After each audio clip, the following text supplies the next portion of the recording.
Importance. I call the member for Baulkham Hills. Thank you, Madam Acting Speaker. Madam Acting Speaker, it was Samuel Johnson who said, quote, "Every man thinks meanly of himself for not having been a soldier."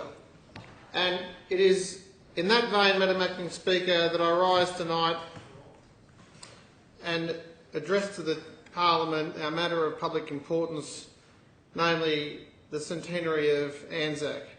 Madam Acting Speaker, at 2300 hours Greenwich Mean Time on the 4th of August 1914, or 9 a.m. this morning 100 years ago in Australia, Britain was at war with Germany.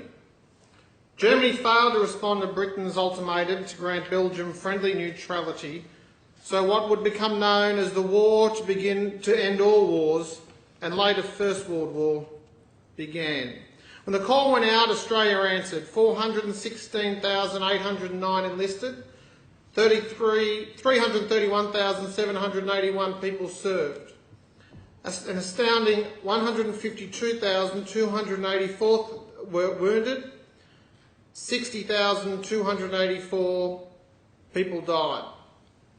Madam Acting Speaker, 66 Australians were awarded the Victoria Cross, the Cross for Valour.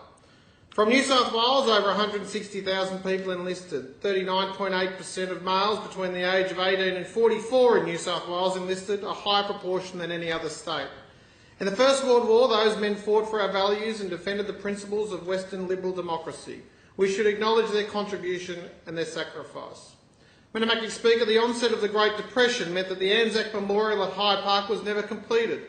Whilst never completed, it stood as a memorial that commemorates the sacrifice of those who gave and paid the ultimate sacrifice for God, King and country.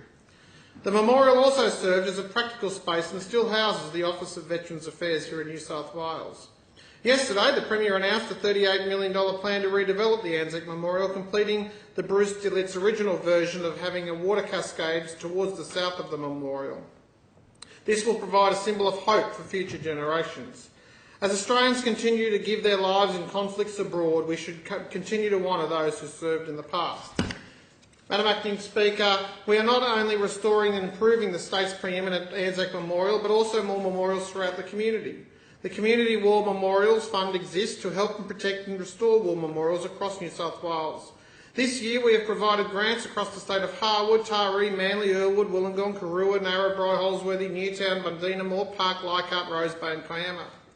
We do not just remember the service of those who served in the First World War or those that served just at Gallipoli, but we remember, honour and commemorate the service of all soldiers, sailors and airmen who served our country. We remember all difference who display the core values of the Australian Defence Force. They are courage, initiative, respect and teamwork. Madam Acting Speaker, I call Alan Bennett writing, there's no better way of forgetting something than by commemorating it. I agree when we do not place commemoration into context or emphasise the significance of the event commemorated or why we commemorate. Instead, we just leave a block of sandstone we will forget. That way we place events into context and explain the significance is through education. That is why the New South Wales Government is going to be taking 100 students from 25 schools across the state to Gallipoli for the 100th anniversary of the landing on Anzac Cove. The students will join First World War widows, descendants of those who served in Gallipoli and thousands of other Australians successful in the national ballot. The trip, like the essay competition which I am organising with Clubs New South Wales, will provide students with a greater understanding of the sacrifice and those who served made and the significance of the Anzacs and other servicemen in protecting our values, freedoms and way of life. Applications for the ballot close on the 27th of August and the ballot will be drawn on the 1st of September. The New South Wales Government also provided funding for $60,000 for 11 local projects which support multicultural communities and young people to commemorate the Anzac spirit this year as part of the Anzac Community Grant Scheme. This is another way in which the New South Wales Government is contextualising the events of the First World War and commemorating the contributions of everyone who served.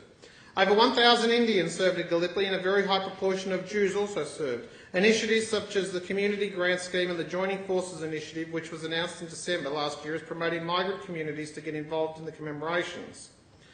I note that my own essay competition received 43% of submissions from non-English speaking backgrounds. The government is doing a lot to ensure the commemoration of the centenary of the First World War is appropriate, so people will know the importance of the contribution of our servicemen. By putting memorials into context, we are able to ensure the contribution of the Anzac to the development of our country will never be forgotten and that we will remember them.